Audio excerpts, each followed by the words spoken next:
Hello student, welcome you all. आज हम लोग अपना एक नया चैप्टर शुरू करने वाले हैं। हम लोगों ने सक्सेसफुली ट्रिग्नोमेट्री को कवर किया और आज के चैप्टर में हम लोग नेक्स्ट पढ़ेंगे क्वाड्रेटिक इक्वेशन। क्या पढ़ेंगे? Quadratic equation.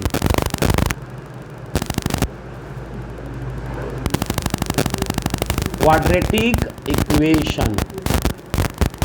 तो सबसे पहले आपको जो समझना है वो समझना है कि इक्वेशन क्या होता है। थोड़ा सा रिकॉल कर दे रहे आप लोग को। तो इक्वेशन क्या होता है तो वो हम आपको बताना चाहते हैं। इक्वेशन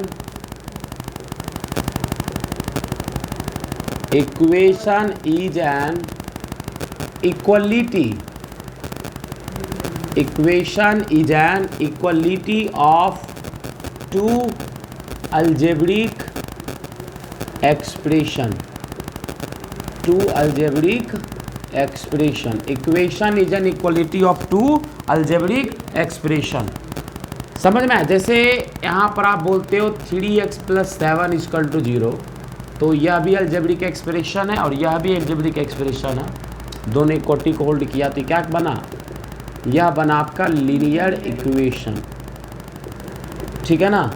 और आपने ये पढ़ा है ना, ये ax² + bx + c where a is not equals to 0, ये कहलाता आपका क्वाड्रेटिक एक्सप्रेशन। क्या कहलाता आपका? ये क्वाड्रेटिक एक्सप्रेशन। ये क्वाड्रेटिक एक्सप्रेशन क्यों कहलाता है?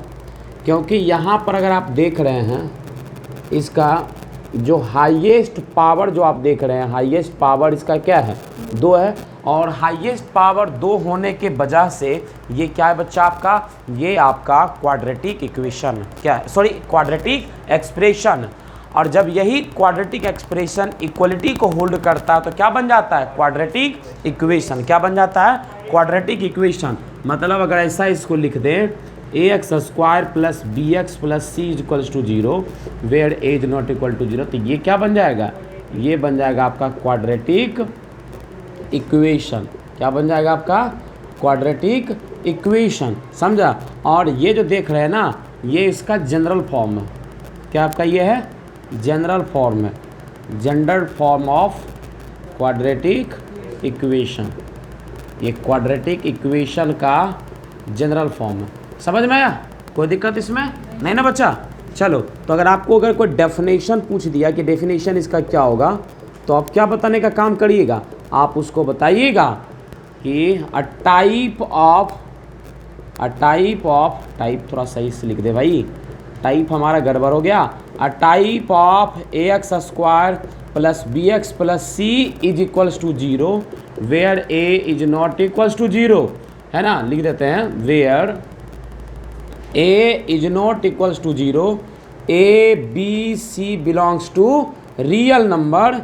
इसी को हम लोग क्या कहेंगे? Called quadratic equation. इसी को हम लोग क्या कहते हैं? Quadratic equation. अब देखो यहाँ पर क्या है ना कि ऐसे भी कह सकते हो, कुछ लोग बताएगा कि when quadratic expression is equated to 0। Equated to 0 का मतलब क्या होता है कि हम लोग इक्वेटेड टू 0 का मतलब क्या हो गया? मतलब ये होगा कि वो क्वाड्रेटिक इक्वेशन क्या बन गया? 0 के बराबर हो गया। तो हम लोग ये 0 के बराबर हो गया। अच्छा ठीक है, मान ले 0 के बराबर हो गया, मतलब वो बन गया, इक्वेशन बन गया। इक्वल टू 0 करने से हमारा क्या हो गया कि इक्वलिटी होल्ड हो गई, तो वह क्वाड्रेटिक एक्सप्रेशन क्या बन गया? आपका क्वाड्रेटिक इक्वेशन बन गया। कोई दिक्कत इसमें नहीं है। आपने पहले से भी पढ़ रखा है कि बातें कि क्वाड्रेटिक इक्वेशन के कितने होते हैं? 2 रूट्स होते हैं। इसमें पढ़ रखे हैं क्वाड्रेटिक इक्वेशन।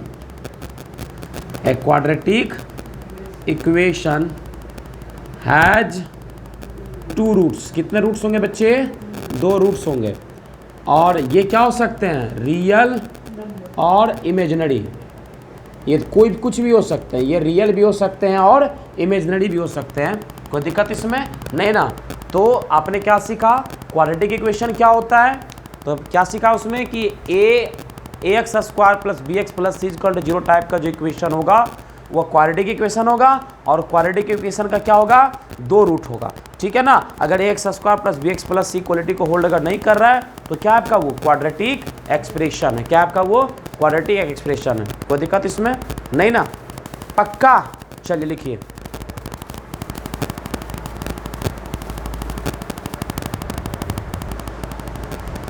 देखो अब हम लोग देखते हैं सॉल्यूशन कैसे निकालते हैं। तो याद होगा क्लास 10th में 3 तरीके से आप सॉल्यूशन निकालते थे। पहला फैक्टराइजेशन मेथड, दूसरा श्रीधराचार्य मेथड, और श्रीधराचार्य फॉर्मूला डिराइव करने मतलब कंप्लीटिंग स्क्वायर मेथड बोल ही देते हैं, ठीक है ना। तो कंप्लीटिंग श्रीधराचार्य जो मेथड था, कंप्लीटिंग स्क्वायर मेथड का जो रिजल्ट था वही क्या था आपका, श्रीधराचार्य फॉर्मूला है, समझ में आया। तो फैक्टराइजेशन वगैरह पर तो हम लोग यहाँ काम करेंगे नहीं, बस थोड़ा सा रिकॉल कर देते हैं। श्रीधराचार्य फॉर्मूला,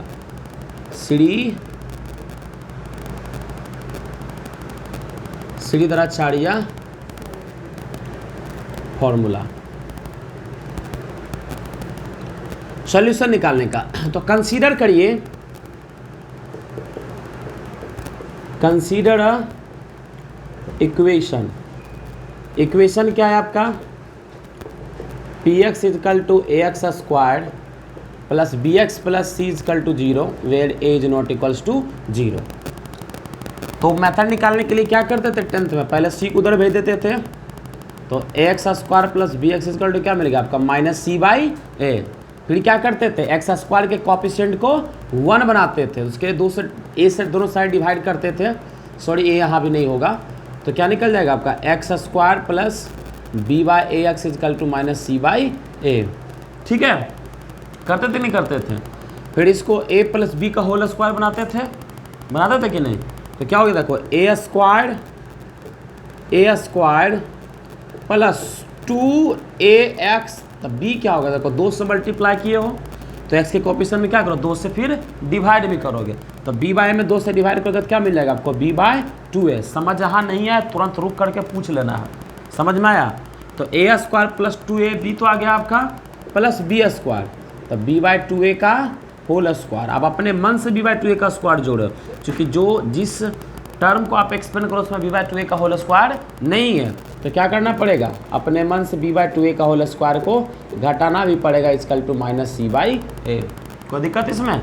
अच्छा इतना देखो बन जाएगा क्या, a square plus 2ab plus b square, तो a प्लस बी का whole square, x plus B by 2a का होल स्क्वायर, उसको उधर भेज दीजिए, तो क्या हो जाएगा, माइनस था तो प्लस हो जाएगा, B square by 4a square, उधर माइनस सी बाय था आपका रह गया। कोई दिक्कत इसमें नहीं ना। क्या निकल जाएगा, x plus B by 2a whole square equal to 4a square, एक एलसीएम लीजिए, क्या मिल जाएगा आपका 4a स्क्वायर, समझ में आया, 4a स्क्वायर, ऊपर क्या मिल जाएगा, ये तो बी स्क्वायर रहेगा, ये रह जाएगा आपका 4ac, x plus B by 2a क्या निकल जाएगा, under root of plus minus B square minus 4ac divided by 4a square. Finally x plus B by 2a क्या निकल गया आपका, प्लस माइनस ऊपर बी स्क्वायर माइनस 4ac और नीचे 4a स्क्वायर क्या निकल जाएगा आपका 2a। और आप शर्माइएगा नहीं, समझ रहे हैं ना, पूछने में कभी भी नहीं शर्माइएगा, जहाँ दिक्कत आए, ठीक है। क्योंकि मैं 11th स्टैंडर्ड से पढ़ाता हूँ और मैं इतना समझता हूँ कि हमारी हाथ में अगर 5 उंगलियाँ हैं तो हमारी 5 उंगलियाँ भी बराबर नहीं हैं, तो सबका ब्रेन भी एक जैसा नहीं रहता है, कोई चीज़ों को बहुत जल्दी कैच कर लेता है, किसी को कैच करने में समय लगता है। तो आप डायरेक्टली आप हमसे मिलें, हमसे जुड़े रहें, जहाँ दिक्कत आती है तुरंत आप हमें बोलें कि सर यहाँ हमको दिक्कत आ रही है, इसको हमको फिर से बता दीजिए, समझ रहे हो ना। चलो b बाय 2a को इधर भेज दो, तो x बराबर क्या निकल जाएगा, minus B by 2a plus minus root under B square minus 4ac और डिवाइडेड बाय 2a। x बराबर क्या निकल जाएगा, एलसीएम लिए देखो 2a हो गया, ऊपर minus B plus minus root under B square minus 4ac। कोई दिक्कत, तो एक रूट क्या निकल गया x बराबर minus B plus root under B square minus 4ac और डिवाइडेड बाय 2a। एक रूट ये हो गया और एक रूट x क्या निकल गया, minus B minus root under B square minus 4ac divided by 2a। यही क्या निकला है, 2 रूट हमारा निकल करके आया। समझ में आया कि नहीं, कोई दिक्कत नहीं है ना। अब देखो, आप जो बोल रहे थे कंप्लीटिंग स्क्वायर मेथड, तो ये जो रिजल्ट आया है कहाँ से आया, कंप्लीटिंग स्क्वायर मेथड का इस्तेमाल करके। समझ में आया कि नहीं। और कंप्लीटिंग स्क्वायर मेथड बहुत ही इंपॉर्टेंट है। क्लास 12th में आपको कुछ स्पेशल टाइप का इंटीग्रेशन पढ़ना पड़ता है, जहाँ पर कि कंप्लीटिंग स्क्वायर मेथड का बहुत इस्तेमाल होता है। तो सबसे पहले एक बार रिकॉल करने का काम करिएगा। कंप्लीटिंग स्क्वायर के लिए क्या चाहिए था, पहले कांस्टेंट को RHS में भेज दिए। अगर एक्स स्क्वायर का कोफिशिएंट 1 नहीं है तो कोफिशिएंट को 1 बनाए। फिर अगर यहाँ प्लस दिखे तो a प्लस बी का होल स्क्वायर पर तोड़े, अगर माइनस रहते हैं माइनस बी का होल स्क्वायर पर तोड़ेंगे आप। समझ में आया। तो यहाँ से क्या निकल गया, X square plus 2x into B by 2a plus B by 2a का होल स्क्वायर अपने मन से डालें, माइनस बी बाई 2a का whole square equal to minus c by a. समझ रहे हो, समझ रहे हो। बाद बाकी फिर हम इसको सोल्व करते हुए x का वैल्यू हम लोग निकाल लेंगे। तो ये जो प्रोसेस जो आपने देखा फॉर्मूला डिराइव करने के लिए, इसी प्रोसेस को हम लोग क्या कहते हैं, completing square method. To find the root of a quadratic equation using completing square method, ठीक है ना। और जो कंप्लीटिंग स्क्वायर मेथड का जो रिजल्ट आया वही आपका क्या है, श्रीधराचार्य फॉर्मूला। कोई दिक्कत इसमें नहीं ना। तो यहाँ से आप लोग ऐसा तो है नहीं ना कि कोई टर्म है जिससे कि आप अवेयर है, आपको नहीं पता है। ए क्या है, सबको पता है कि कोफिशिएंट ऑफ एक्स स्क्वायर है। बी क्या है, सबको पता है कोफिशिएंट ऑफ एक्स है। सी क्या है, सबको पता है कि कांस्टेंट टर्म है। ओके, कोई दिक्कत तो इसमें नहीं है। तो चलिए जल्दी से लिखिए, उसके बाद हम लोग कुछ काम की बात करेंगे।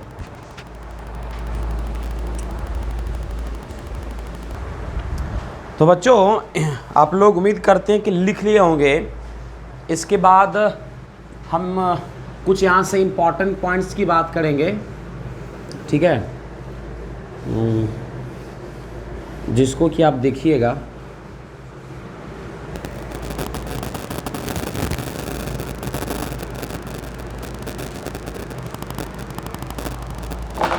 देखिए यहाँ बात करते हैं हम कुछ इम्पॉर्टेंट पॉइंट्स की। इम्पॉर्टेंट पॉइंट्स क्या क्या इम्पॉर्टेंट पॉइंट्स से समझते हैं। सबसे for a quadratic equation, for a quadratic equation है आपका ax square plus bx plus C equal to 0 where a is not equal to 0। अभी इससे पहले वाले स्लाइड पर आपने एक एक्सप्रेशन देखा था बी स्क्वायर माइनस 4ac, है ना। तो ये लिखेंगे नोट 1 यहाँ पर, the expression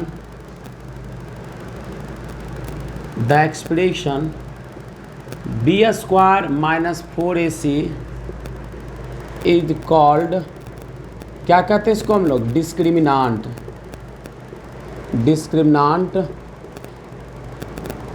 डिस्क्रिमिनांट of the quadratic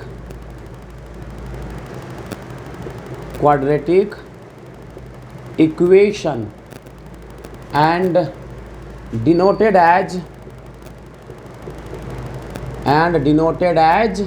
D. किसे डिनोट करते हैं हम लोग, डी से डिनोट करते हैं, कैपिटल डी से। कोई दिक्कत इसमें नहीं, ओ जैसा लग रहा होगा लेकिन ओ नहीं, कैपिटल डी से इसको हम लोग क्या करते हैं, डिनोट करते हैं, ठीक है। दूसरा, let alpha and beta are the roots of equation ax square plus bx plus C equal to 0 where a is not equals to 0। तो इस केस में पहली बात आप जानते हैं कि सम ऑफ रूट्स किसके बराबर होता है, माइनस बी बाय ए के। दूसरा आप जानते हैं प्रोडक्ट रूट किसके बराबर होता है, सी बाय ए के। और तीसरा, अगर मॉड अल्फा माइनस बीटा पूछ दिया तो ये होता है आपका रूट डी अपॉन मॉड ए के इक्वल होता है आपका। कोई दिक्कत इसमें नहीं ना। तीसरा नोट बहुत चला भी अभी कि, है ना,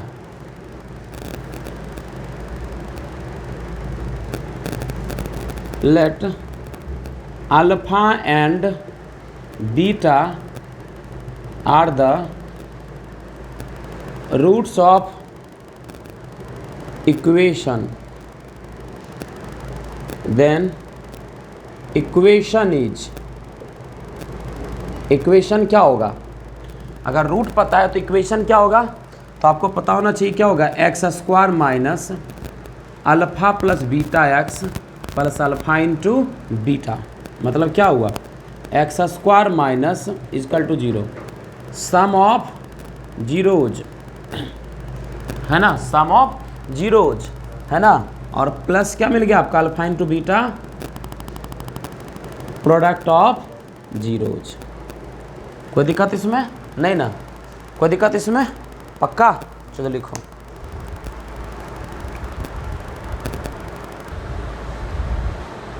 तो देखिए बाद बाकी कुछ और भी नोट्स हैं, लेकिन उसका हम लोग बाद में बात करेंगे। इस नोट्स के ऊपर कुछ क्वेश्चन बन रहा है, तो पहले हम इस क्वेश्चन को देखते हैं और पहले आप अटेम्प्ट लीजिए, ठीक है, उसके बाद हम लोग लेंगे attempt.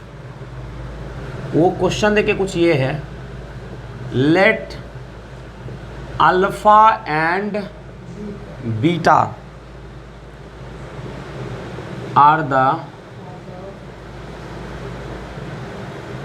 Roots of equation X square minus 3x plus 5 equal to 0।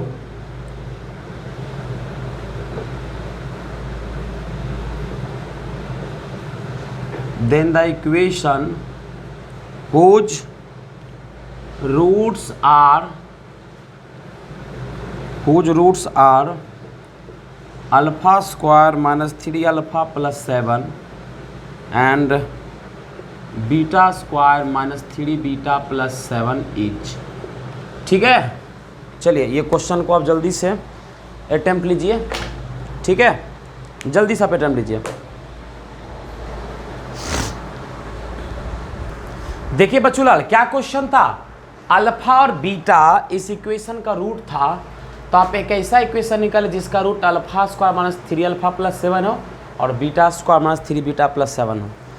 इसमें कोई बहुत ज़्यादा नहीं है, 10th क्लास का अभी तक क्वाड्रेटिक चल रहा है और उसी पर बेस क्वेश्चन है। अच्छा, हमारे पास में गिवन इक्वेशन क्या है, तो हमारे पास में जो गिवन इक्वेशन है वह है आपका x square minus 3x plus 5 equal to 0, जिसका जीरोज अल्फा और बीटा है।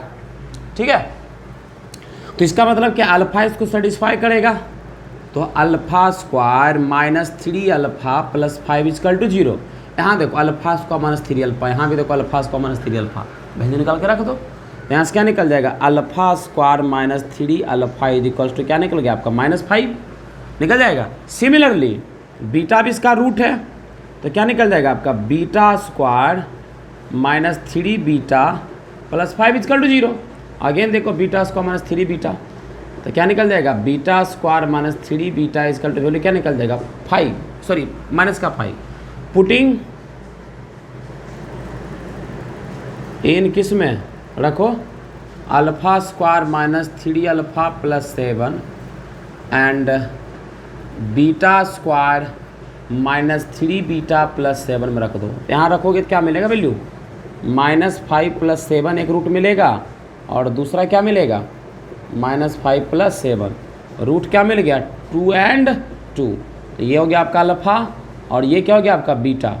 ठीक है, तो अल्फा प्लस बीटा क्या निकल जाएगा आपका 4 और अल्फा इंटू बीटा भी क्या निकल जाएगा आपका 4। तो इन इक्वेशन पूछा था ना, तो रिक्वायर्ड इक्वेशन क्या बन जाएगा भाई, रिक्वायर्ड इक्वेशन जो बनेगा वो होता है x square minus sum of root into x plus product of root, तो x square minus 4x plus 4 is equals to क्या हो गया 0। एक यहाँ पर बात करेंगे क्वाड्रेटिक इक्वेशन का फॉर्मेशन को लेकर के, थोड़ी सी बातें और आपको क्लियर करना है, लेकिन बिफोर दैट कि आप पहले इन चीज़ों को नोट कर लें। ठीक है, समझ में आया कि नहीं समझ में आया, कोई दिक्कत है क्या, नहीं ना। इस तरीके का क्वेश्चन आप 10th क्लास में भी ऑलरेडी कर रखा है।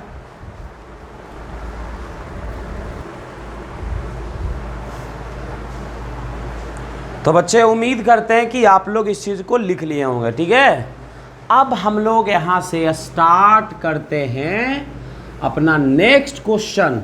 ठीक है, फटाफट से नेक्स्ट क्वेश्चन स्टार्ट करते हैं। देखिए ठीक है, और देखते हैं कि इस क्वेश्चन को भी कौन बनाता है। और ये भी बहुत ही आसान क्वेश्चन है, डिफ़िकल्ट नहीं है ये क्वेश्चन भी। तो निकालते हैं, खुल जा सिम। देखो नेक्स्ट क्वेश्चन, इसी पर थोड़ा सा जोड़ लगाना बन जाएगा। If alpha and beta are the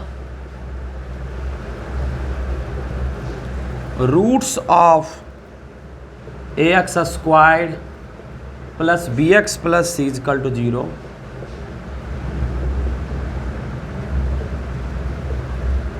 find the value of a alpha plus b raise to the power -2 plus a beta plus b raise to the power -2। निकालिए इसका।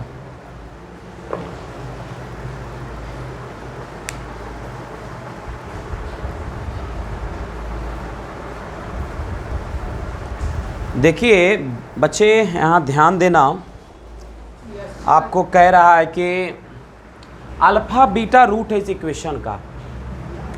इक्वेशन क्या है आपके पास में? तो आपके पास में जो गिवन इक्वेशन है वो तो है आपका ax squared plus bx plus c equal to 0। अब कह रहा है कि अल्फ़ा और बीटा इस इक्वेशन का क्या है? रूट है। आपको निकालना है, इसका वैल्यू निकालना है, मतलब ए अल्फ़ा प्लस बी के power -2 plus A beta plus B raise to the power -2, मतलब यहाँ से 1 by A alpha plus B का whole square plus 1 by A beta plus B का होल स्क्वायर। अच्छा, ए अल्फ़ा प्लस बी देखो generate किया जा सकता है। कैसे किया जा सकता है? तो देखो अल्फ़ा इस इक्वेशन का रूट है, तो अल्फ़ा क्या करेगा? इस इक्वेशन को सेटिस्फाई करेगा, मतलब ए alpha plus b alpha plus C equal to क्या निकल जाएगा? 0। सी को उधर भेज दो तो क्या निकल जाएगा? A alpha square plus b alpha equal to -c। Alpha common निकालो तो a alpha plus b equal to क्या निकल जाएगा? -c। तो ए अल्फ़ा प्लस बी क्या निकल जाएगा? -c by alpha. ठीक है, उसी प्रकार बीटा भी है तो क्या करेगा? A beta square plus b beta plus C equal to 0। Beta भी इस इक्वेशन को क्या करेगा? सेटिस्फाई करेगा। इसका मतलब फिर क्या होगा कि अगर यहाँ से सी को उधर भेज दो तो a beta square plus b beta equal to क्या निकल जाएगा? -c। ठीक है ना। अब यहाँ से क्या करोगे? बीटा कॉमन निकाल लो तो क्या हो जाएगा? A beta plus b equal to -c। Beta उधर भेज दो तो a beta plus b equal to क्या निकल जाएगा? -c upon beta. कोई दिक्कत इसमें? अब आ जाओ, यहाँ से रख दो वैल्यू, तो यहाँ से देखो वैल्यू क्या निकल जाएगा? 1 upon a alpha plus b तो -c बाय अल्फ़ा का whole square plus 1 by c by beta का whole square -c by beta का क्या निकल जाएगा? 1 by c square by alpha square plus 1 by c square by beta square. ऊपर चला जाएगा alpha square by c square plus beta square by c square. Finally क्या निकल गया? Alpha square plus beta square divided by c square. Alpha square plus beta square क्या निकल जाएगा? तो उसको निकालते हैं। तो देखो हमारे पास में अल्फ़ा प्लस बीटा का होल स्क्वायर हम जानते होगा alpha square plus beta square plus 2 alpha beta.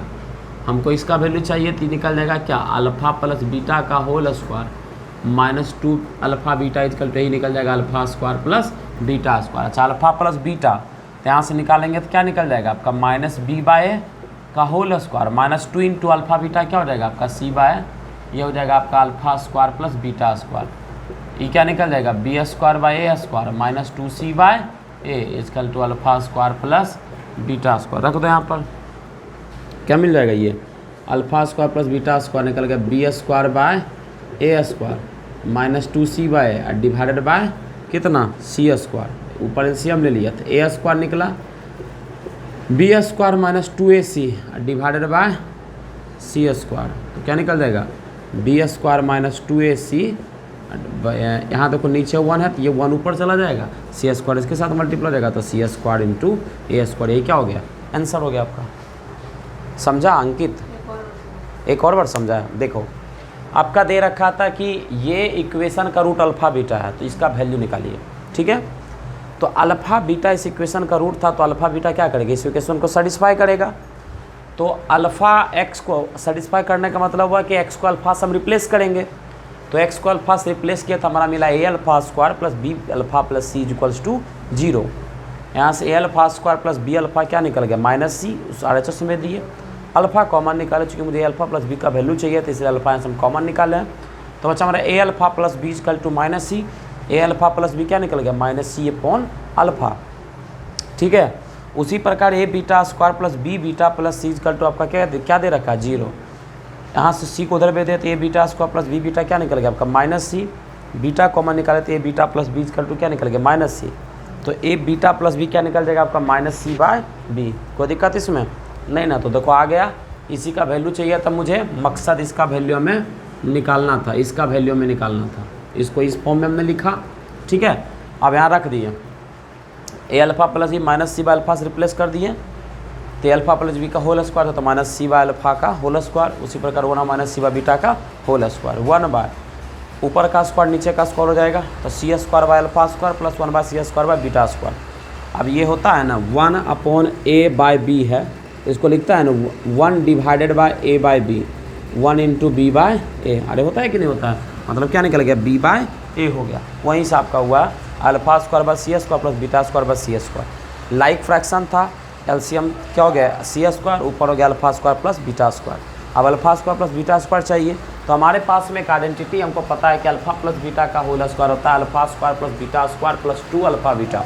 ठीक है, तो इसका वैल्यू चाहिए तो इसको इधर घटा दिया जाकर क्या था, अल्फ़ा प्लस बीटा का whole square minus 2 alpha beta बराबर क्या निकल गया आपका, alpha square plus beta square. तो अल्फ़ा प्लस बीटा क्या आपका, माइनस बी बाय ए का whole square minus 2 into C by equal to alpha square plus beta square. क्या मिलेगा, B square by square minus 2 C by equal to alpha square plus beta square. अब alpha square plus beta square का value देखो हम रख दिए यहाँ पर, अल्फ़ा स्क्वायर बीटा स्क्वायर देगा B square by square minus 2 C by, ये डिवाइडेड बाय सी स्क्वायर आ गया। ए स्क्वायर, ए कैल्शियम ले तो निकल गया हमारा ए स्क्वायर, ऊपर हो गया बी स्क्वायर माइनस 2ac। कैसे हुआ, तो ए से डिवाइड करेंगे तो ए बचेगा, 2 6 साथ ए मल्टीप्लाई का माइनस 2ac हो जाएगा आपका, डिवाइडेड बाय सी स्क्वायर। अब ऊपर चला जाएगा तो B square minus 2ac by C square into A square. ये क्या हो गया आपका आंसर हो गया। हाँ, एक चीज़ का देखिए आप लोग ध्यान जरूर रखिएगा। देखिए क्या होता है ना कि अगर मैथमेटिक्स में जो 30% जो पार्ट है वो आपका थ्योरी है और 70% प्रैक्टिस है। जब तक आपका थ्योरी कंप्लीट नहीं होगा तब तक आपका याद रखिएगा क्वेश्चन आपसे नहीं बनेगा। अब थ्योरी को मैं अप्रोच कैसे ले, तो सर आपको जैसे आज हम पढ़ाएं तो आज जितना लेक्चर पढ़ाएं तो उसमें कंसेप्ट बिल्डर 1 करके आपका वो जो होगा 3 क्वेश्चन, वो तीनों क्वेश्चन पर आप अटेम्प्ट लीजिएगा। बार बार उस थ्योरी को अप्लाई करने का प्रयास करिएगा। जो क्वेश्चन बताऊँ उसको 2 बार 3 बार रिपीट करिएगा, घर पर जाकर खुद से बना करके देखिएगा कि क्वेश्चन आपसे बनता है कि नहीं बनता है। बहुत सारे बच्चे गलती क्या करते हैं, पढ़ा दिए, कॉपी में लिख भी लिया, उसको रख दिया, उसको बढ़िया से फिर ढंग से अप्लाई नहीं किया।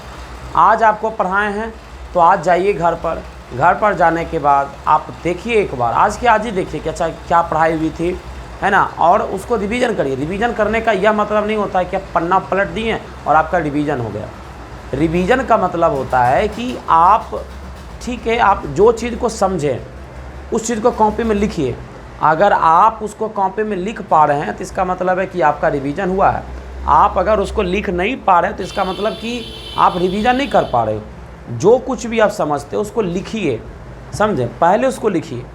अगर आप लिख लिए देन वेल एंड गुड। आप नहीं अगर लिख पा रहे हैं तो इसका मतलब ये और आपको पढ़ने की आवश्यकता है। फिर आप देखिए कि आपको जो मॉड्यूल दिया गया उस मॉड्यूल में उससे रिलेटेड जो भी आपको टास्क दिया जाता है उस टास्क को प्रयास करिए करने का, समय दीजिए उसके पीछे। ये नहीं कि हमको क्लास जाना है, सर होमवर्क चेक करेंगे।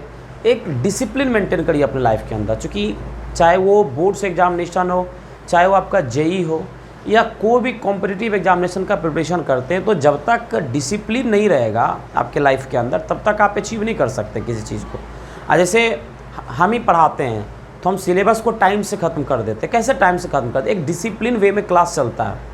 अगर हम डिसिप्लिन वे में क्लास अगर नहीं चलाएंगे तो आपको लगता है कि टाइम से सिलेबस हमारा ख़त्म होगा। नहीं, टाइम से सिलेबस कभी टाइम से सिलेबस ख़त्म नहीं होने वाला है, समझ रहे हैं ना। तो आप सबसे मतलब रिक्वेस्ट है कि आप जाइए, जो कुछ भी आप पढ़ते उसको नोट करिए। नोट करने के बाद आप उसको बार बार रिपीट करिए।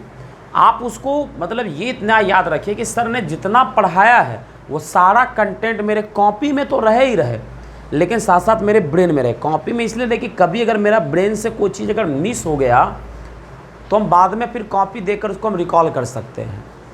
इवन अगर कॉपी में भी कोई चीज़ अगर मिस हो गया, कहीं कॉपी अगर खो भी गया, तो अब आप लोग के पास में एक अपॉर्चुनिटी है कि हमारा ऑनलाइन जो भी कंटेंट मैं आपको क्लास में देता हूँ वो ऑनलाइन हमारे पास में अवेलेबल भी रहता है, समझ रहे हैं ना।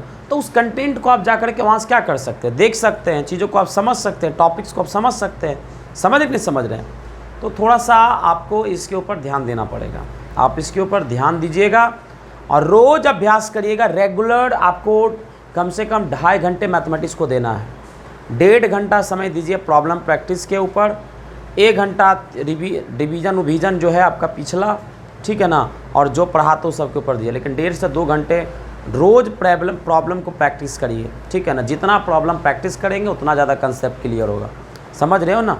चलो ठीक है, फिर इसको जल्दी से नोट करो।